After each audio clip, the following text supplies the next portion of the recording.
Good morning, dear students. This is class 8 Social Studies part Geography, chapter number 5 Agriculture.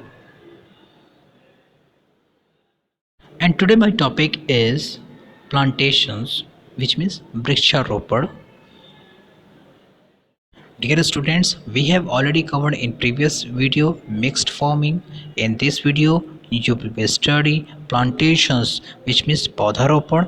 Students, आज हम लोग इस video के माध्यम से प्लांटेशंस के बारे में पढ़ेंगे. हम देखेंगे कि इस क्रॉप के अंदर कौन कौन से प्लांट को ग्रोन किया जाता है. Okay. First, plantations. Only single crop of tea, coffee, sugarcane, cashew, rubber, banana or cotton are grown. Large amount of labor and capital are required. Students, जैसे कि आप यहाँ पे प्लांटेशंस यानी कि पौधारोपण या वृक्षारोपण को समझ रहे हैं. इस वृक्षारोपण के अंतर्गत जो क्रॉप्स यानी कि जो क्रॉप्स को ग्रोन किया जाता है उनके अंदर tea, coffee, sugar cane, cashew, rubber, banana की खेती की जाती है. और जब इनमें खेती की जाती है तो बहुत बड़े भूमि पर की जाती है और इनमें पैसे भी बहुत लगते हैं. तो यहाँ पर जैसे कि आप देख सकते हैं, यहाँ लिखा है large amount of labour and capital R required. मतलब बहुत बड़े पैमाने पे लेबर की आवश्यकता होती है और कैपिटल की आवश्यकता होती है. The produce by may be processed on the farm itself. The nearby factories those require the transportation facilities. मतलब ये खेती वहीं पे की जाती है जहाँ पर पास में क्या होती है, फैक्ट्रीज़ होती हैं और जो फैक्ट्रीज़ की डिमांड को क्या करती हैं, पूरा करती हैं. और ये कैसे हो पाती है, ट्रांसपोर्टेशन फैसिलिटीज़ के माध्यम से ही हो सकती है. स्टूडेंट्स, जैसे कि मैंने आपको बताया जो प्लांटेशन फार्मिंग या प्लांटेशन एग्रीकल्चर जो होते हैं उसके अंदर कैश्यू नट्स बहुत सारे को क्रॉप्स जो होते हैं उनको शोन किया जाता है. मतलब उनके लिए अलग से एक खेती की जाती है. अगर हम इनके एरियाज़ की बात करें यानी क्षेत्र की बात करें तो जैसे कि मैंने आपको बताया कि ट्रॉपिकल और सब ट्रॉपिकल रेंज में होता है. फॉर एग्जांपल अगर मैंने यहाँ पे आपको बताया है tropical range of the world, rubber in Malaysia यानी रबर जो होता है सबसे ज़्यादा कहाँ होता है, Malaysia. Coffee in Brazil, tea in India and Sri Lanka are some example of tropical ranges. मतलब क्या है कि इस रेंजेस के अंदर जो होती हैं ट्रॉपिकल सब ट्रॉपिकल प्लांटेशंस की खेती की जाती है. स्टूडेंट्स, इसे आप ऐसे भी समझ सकते हैं प्लांटेशन एग्रीकल्चर को. It was the first started by the British colonist in countries of Asia and Africa. मतलब इस तरह की जो खेती है इनका श्रेय ब्रिटिशर्स को जाता है जब भारत के अंदर वो आए थे. In this type of farming, a single crop like tea, rubber, coffee, cotton, sugarcane, bananas, cashew, nuts are grown over large tracts of land.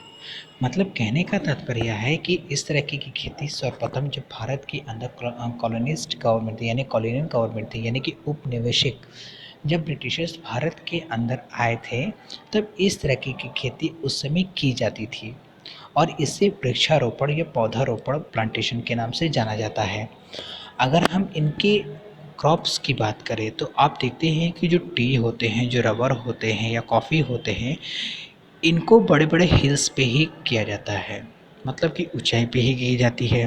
जैसे कि आप इस इमेज में देख सकते हैं कैश्यू और रबर की जो प्लांटेशन यानी कि जो खेती हो रही है एग्रीकल्चर जो यानी कि जैसे आप फार्मिंग भी कह सकते हैं जो हो रही है. तो इस तरीके की जो होती है एक बहुत बड़ी भूमि पर और बहुत बड़े कैपिटल की आवश्यकता होती है. यानी कि जब इस तरीके की जब खेती होती है सिर्फ इंडस्ट्रीज पर्पज़ के लिए की जाती है. डियर स्टूडेंट्स, वैसे तो फार्मिंग तो बहुत तरीके से होते हैं जिसे हम लोग कई भागों में बांटते हैं.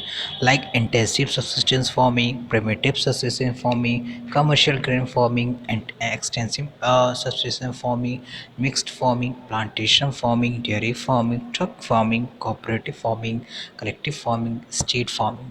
स्टूडेंट्स, हम सिर्फ यहाँ पे मेजर पॉइंट को ही पढ़ेंगे जैसे कि हम लोग डिस्कस कर चुके हैं. अब हम लोग मेजर क्रॉप्स के बारे में पढ़ेंगे. हम देखेंगे मेजर क्रॉप्स के अंदर कौन कौन से क्रॉप आते हैं. Okay. Major crops, any plant that is cultivated in significant quantities for food or economic purposes is called crop. which means अगर कोई प्लांट होता है जब उसकी हम खेती करते हैं या पर्याप्त मात्रा में जो भोजन होते हैं, चाहे वो इकोनॉमिक फैक्टर से हो चाहे अनइकोनॉमिक फैक्टर से हो, जब हम उनकी खेती करते हैं तब वो क्रॉप्स कहलाते हैं, यानी क्रॉप यानी कि फसल कहलाते हैं।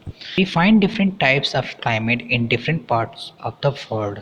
मतलब क्या होता है, आप देखते हैं कि विश्व के जो जितने भी देश हैं वहाँ की जो क्लाइमेट होती है उन क्लाइमेट के अकॉर्डिंग ही वहाँ पे क्रॉप्स को ग्रोन किया जाता है, आप ये जानते हैं।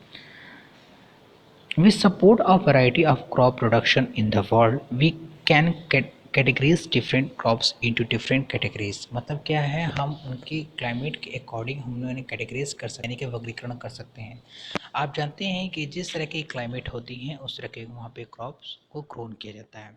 The first is here rice.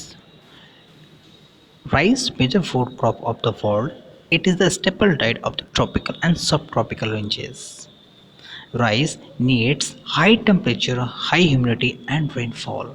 Students, जैसे कि आप यहाँ पे राइस के बारे में समझ रहे हैं, राइस जो है एक स्टेपल डाइट है जो ट्रॉपिकल और सब ट्रॉपिकल जोन में इसको ग्रोन किया जाता है, मतलब देखा जा सकता है। आप जानते हैं कि राइस नीड्स हाई टेम्परेचर, यानी कि जब चावल की जब खेती की जाती है तो इसे उच्च तापमान और उच्च आर्द्रता और रेनफॉल की आवश्यकता होती है।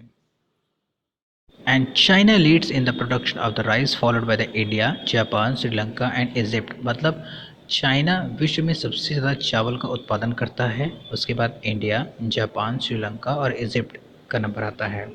स्टूडेंट्स, आप राइस के बारे में ऐसे भी समझ सकते हैं, rice is the main crop of the tropical and subtropical ranges. About one half the world population, including the whole of East Asia, use rice as their staple food. जैसे कि मैं आपको बता चुका हूँ कि ये मुख्य फसल जो ट्रॉपिकल और सबट्रॉपिकल रेंजेस में ही होते हैं। इसके साथ ही साथ अगर विश्व की जनसंख्या की बात करें, हाफ पॉपुलेशन जो यानी कि विश्व की आधी % जनसंख्या ऐसी है जो चावल का यूज़ करती है। और इसके साथ ही साथ अगर ईस्ट एशिया में भी देखेंगे तो स्टेपल फूड के रूप में इसको यूज़ किया जाता है। अगर हम इसके शोन की बात करें या ग्रोन की बात करें तो high temperature between 20 degree Celsius से लेकर के 30 डिग्री सेल्सियस की आवश्यकता होती है, और इसके साथ ही साथ हैवी रेनफॉल की आवश्यकता होती है एंड ब्राइट शाइन की आवश्यकता होती है, तब जाकर के क्रॉप्स की खेती की जा सकती है। Students, in next video you will be study cultivation of wheat. Okay students, thank you.